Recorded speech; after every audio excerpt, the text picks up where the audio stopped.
Hello everyone and welcome back to a new series. In this series I'm going to be showing you how to make the basic systems of a blocks fruits type game, and in the first part of this series this is what we're going to be doing. I'm going to be showing you how to make a very simple hand-to-hand combat system. Also, I want to mention that this series will be finished, so don't worry about following part 1 and never seeing part 2 again. And yeah, let's get started. Before this video starts, if you guys want to support me and want to have access to all of my project files, including the one you're watching right now, they will all be available on my Patreon in the $10 tier.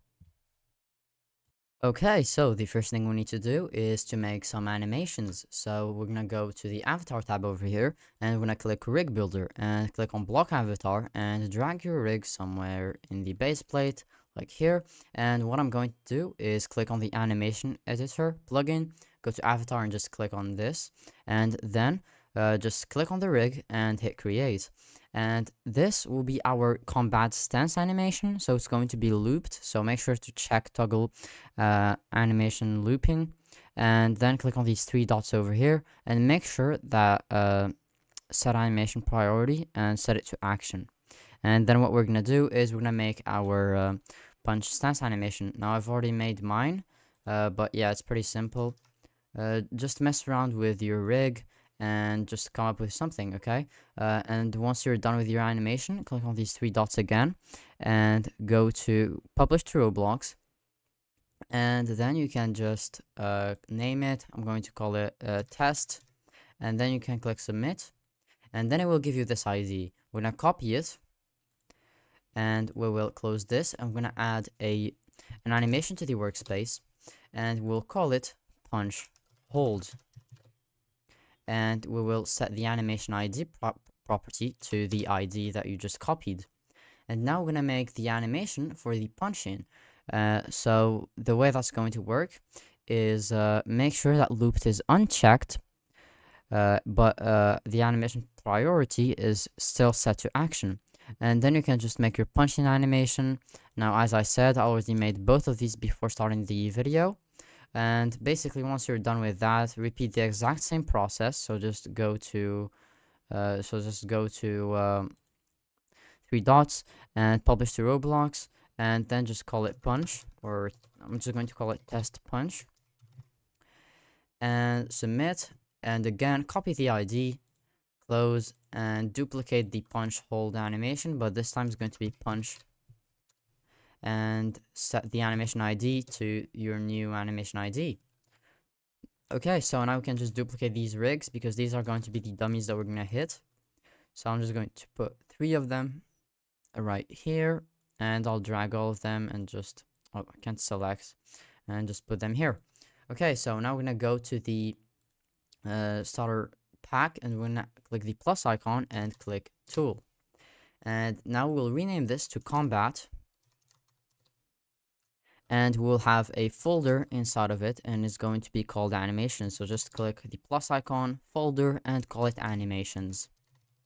And then we will add an animation, or actually just get both of your animations from here and put them in the animations folder that we just created. And what we're going to do now is I'm going to call this punch click. The punch should be called punch click because it will play when we click. And we're going to add a local script. And this local script will be called punch client. And what we're gonna do is select the tool. I forgot to do this, but make sure that can be dropped is unchecked and requires handle is unchecked. And now what we're gonna do is we'll get the replicated storage equals game get service replicated storage, and players, local players equals game get service players. And the reason why we got replicated storage is because we're gonna have a remote inside of a folder that we're gonna add right now. We're gonna call it remotes.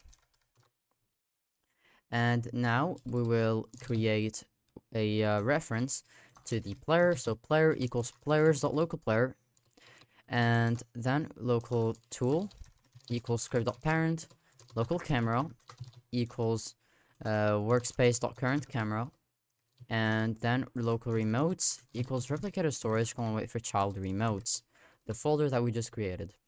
Now what we're gonna do is we will create a an empty variable. It's going to be called punch hold animation. It's going to be a connection, punch hold animation. No, actually it's not going to be a connection, sorry. And local punch animation, which is when you click, equals nil. I'm gonna call it punch click animation instead, just so that it goes well with the other names. Okay, now we're gonna have a debounce variable equals false, and local equipped, and it will be set to false. Okay, and now we're gonna do tool dot equipped colon connect function, and tool dot unequipped colon connect function. And what we're gonna do now is whenever we equip the tool, we're gonna get the character, local character equals player dot character. I'm gonna check dot character. I'm gonna check if character equals nil, then we're just going to return. And what we're gonna do now is equipped will be set to true because we just equipped the tool. And we're gonna do local humanoid equals character colon find first child humanoid, and we'll just check. We're gonna do if humanoid equals nil, then return, and then local animator equals humanoid colon find first child animator. And do if animator equals nil, then return. Don't worry, we'll clean up this code later. And we're gonna do punch hold animation equals and animator colon load animation tool dot animations dot punch hold. And now we're gonna do punch hold animation colon play. Now what I'm going to do is I'm going to switch out these IDs to my other IDs that I have, because okay, I'll just pause the recording and I'll be back. Okay, so I just changed my IDs to the IDs that to the animations that I made yesterday, and if I play the game now, okay, so my game is loaded, and when we equip the tool, our combat animation will load. But if we unequip it, it will still be playing, and we do not want that to happen. So what we're gonna do is whenever the tool is unequipped, we're gonna do equipped equals false, and then we're gonna do if punch hold animation is not equal to nil, then we're gonna do punch hold animation colon stop. Now instead of doing this, because we wanna keep everything clean, we're gonna do if punch hold animation equals nil, then return, and just get rid of this end right here and put it here. Sorry if that was a bit confusing, but I kind of forgot to do this.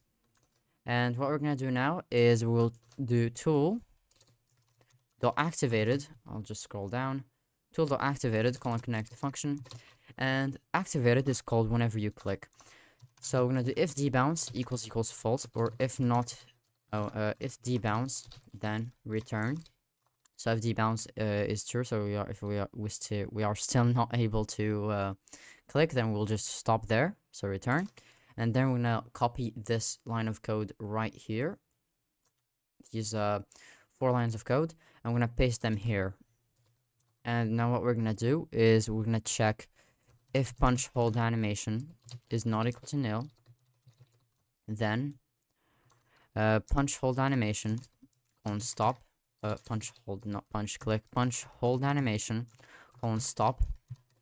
And what we're gonna do is debounce equals true, and local humanoid, we're gonna just copy these lines of code right here and paste them here. By the way, the lines of code that I just copied are these, from humanoid to the end after the return of the animator equals nil. And now what we're gonna do is we're gonna do punch click animation is going to be equal to animator colon load animation,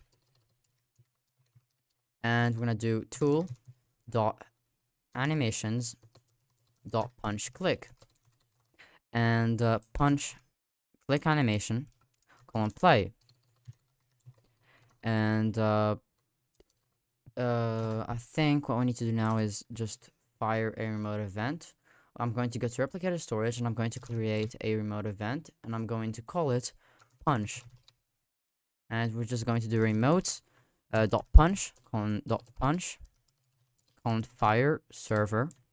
And before this, what we're gonna do is I'll leave a link to a module in the description. You will click on that link and get the module. It's called Camera Shaker, and what we're gonna do is go to the toolbox and just look up camera shake, and I think it should pop up camera. Just type in camera, and it's called camera shaker. And what we're gonna do is we will just put it in replicated storage for now. Don't worry, it will not be put here, but just for now. And what we're gonna do is we're not gonna use it yet. We will first do punch click animation, dot stopped, connect function, and what we're gonna do when the animation is stopped, then we're gonna do if punch hold animation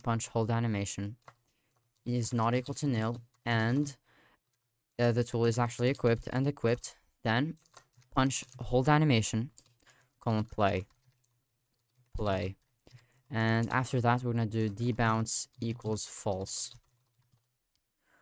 Okay, so what we need to do now is use the camera shake module. So the way that's gonna work is up here. You can read the documentation of the module, which I'll also leave a link to in the description. So we're gonna do local camera shaker in here. Local camera shaker equals require replicated storage wait for child camera shaker, and then in here we're gonna do local cam shake. Now this is just how the module works. As I said, you can read the documentation. I'm gonna do camera shaker dot new, and it's going to take enum dot render priority dot camera dot value and function, and in here we're gonna type in shake cf or shake c-frame, and then we're gonna do camera dot c-frame equals camera dot c-frame multiplied by shake c-frame. Okay, so we're gonna go down here, and before we fire the remote event, what we're gonna do is camera shaker, or actually cam shake, shake, camera shake, shake, actually it's cam shake, not camera shake, shake, and we're gonna do enum dot, actually no, sorry, it's camera shaker dot presets dot bump. Bump, not bump. And if we play the game now, I think this should work. Okay, I'm going to equip the tool, and we'll click, and as you can see, it plays the click animation, and when we spam it, it will still work just fine. Now what we need to do is detect hits and damage NPCs and players when we click. So what we're going to do is we're going to add a script to server script service. As I said, this is still temporary. The project is not going to be set up like this. And what we're going to do in here is game.replicated storage.remotes dot and punch dot on server event connect function, and this will take the player, and we're gonna get the character. So local character equals player.character, and we're gonna get the humanoid. So humanoid is going to be equal to character find first child humanoid, and if humanoid equals nil, then we're just going to stop there, and if the humanoid's health is equal to 0, then we are not supposed to punch if the health is 0, so we're just going to return. And after that, what we need to do is we'll use overlap params and workspace get part bounds in box. And what we're gonna do is this is how that's going to work. Local box c-frame. We're gonna do a local box c-frame, and this is going to be the hitbox, and it will be based off the character dot humanoid root part dot c-frame. So it will start from there, and we're gonna do local box size is going to be equal to vector3 dot new, and you can mess around with this size later, but for now I'm going to type in 5 by 5 by 5, and local max parts allowed. Actually, we don't need to do that right now. And what we're gonna do now is local params is going to be overlap params dot new, not recast params, but overlap params dot new, and params dot collision group equals, and we're just going to type in default, and params dot filter descendant instances is going to be, and square bracket curly brackets, and we're going to type in character, and then we're going to do params dot filter type equals enum dot raycast filter type dot exclude, because blacklist is deprecated, and params dot max parts equals 50. And now we're gonna do local objects in hitbox, and we're just going to type in workspace get parts in get part bounce in box, and we're gonna type in box C-frame and box size and the params. And now we will just put a nice weight. Just you can mess around with this weight depending on your animation. And what we're gonna do is for underscore comma v, we'll first check if actually, sorry, we don't need to do that. We're gonna do for underscore comma v in objects in hitbox do, and we're gonna do local humanoid equals v dot parent colon find first child humanoid, and if the humanoid equals nil, then we're gonna continue, and we'll do if humanoid dot health equals 0, then we're just going to break. And now I think a better thing to do is just return. And now we're gonna get a nice particle, or we can actually just do humanoid dot health minus equals 0 minus equals damage, so maybe something like 25. But what I want to do is also send the damage in here, and we will just do minus equal damage, and in here from the damage we will send 25 from the client. And don't worry, in the next video I'm going to be showing you how to make this hard to exploit, and we're going to add some server checks for the debounces, but that's going to be for part 2 of this series.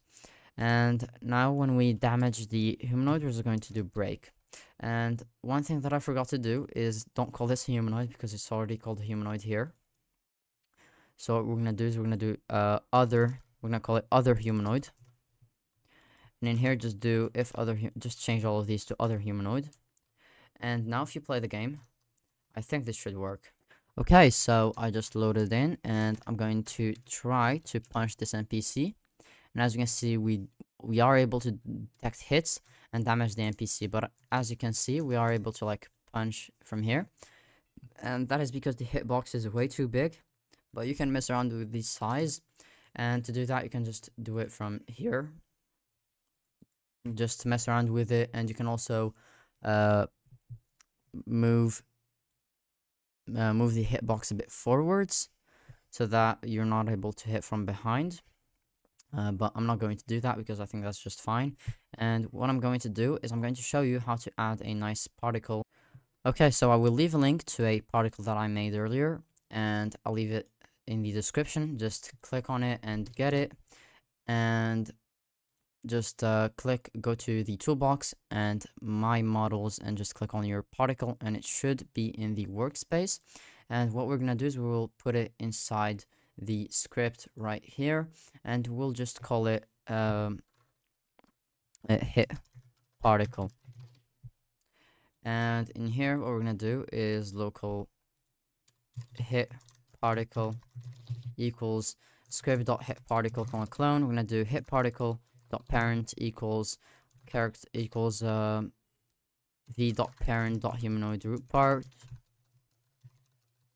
and we're gonna do hit particle dot, and yeah, I think that's all we need to do. We just gotta do hit particle colon emit, and we'll just type in something like 10, and we're gonna add a task dot delay function. So task dot delay, and we're gonna do like 3 seconds function, and hit particle colon destroy.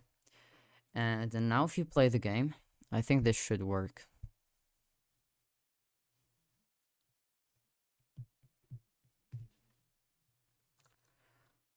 I don't know why my studio is taking so long to load. Okay, it's finally loaded. I'll just punch the NPC, and as you can see, the particle plays, and I think that looks pretty nice, and we can damage him if he's already dead. And we're gonna try that again with this one, and as you can see, it works. Okay, so one thing that I think might happen is the hit particle might not be there when we destroy it. So we're gonna do if hit particle is not equal to nil equals nil, if hit particle, I can't type, if hit particle equals nil, then return. If hit particle dot parent equals nil, then return. And I think we should be good. Yeah, I think we're good to go. I'm going to play the game again and just make sure that this works. Okay, let's try it out again. And as you can see, it does work. And yeah, I think that's going to be it for today's tutorial. If this helped, make sure to subscribe, like the video, share it with your friends, and I'll see you all in the next video. Bye!